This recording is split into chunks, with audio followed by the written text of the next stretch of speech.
अरविंद केजरीवाल जिंदाबाद, राजेश शर्मा जिंदाबाद, राजेश शर्मा जिंदाबाद, आम आदमी पार्टी जिंदाबाद, कार्बी आंगलং जिंदाबाद, कपिली समष्टि जिंदाबाद। আজি সৰ্বাধিক হিচাপে জইন হৈছে।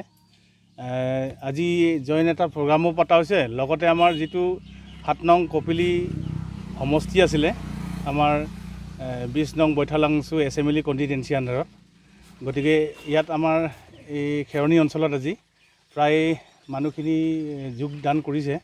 আৰু ইয়াৰ উপৰিও আমি এই যিখন কপিলি যিখন সমষ্টি আছিল 7 নং, গতিকে এই কপিলি 7 নং সমষ্টিৰ পৰিৱৰ্তে আজি আমি 9টা সমষ্টি আছে এইটো বৈঠালাংচু এছেম্বলি কনষ্টিটুৱেঞ্চি।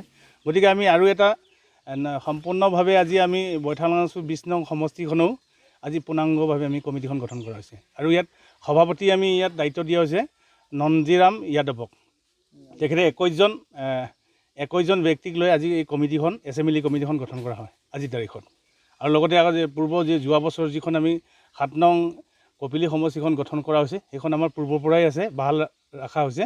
কিন্তু আমাৰ ইয়াত এছেম্বলি কমিটিখন আগত আছিলেও যদিও সম্পূৰ্ণ কাম কৰা নাছিলে কাৰণে আজি আমি ইয়াত এই স্পট ভিজিটত আহি মিটিংখন যোগদান প্ৰক্ৰিয়াটো আৰম্ভ কৰাৰ লগতে আমি বৈঠালাংচু 20 নং যিখন এছেম্বলি কনষ্টিটুৱেঞ্চি আছে এইখন কমিটিও আজি সম্পূৰ্ণভাৱে গঠন কৰিছোঁ।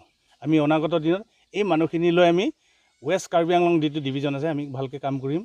অৰবিন্দ কেজৰিৱালৰ নেতৃত্বত আমি এতিয়া অসমত ইয়াৰ এটা প্ৰভাৱ আনিবলৈ সক্ষম হৈছোঁ।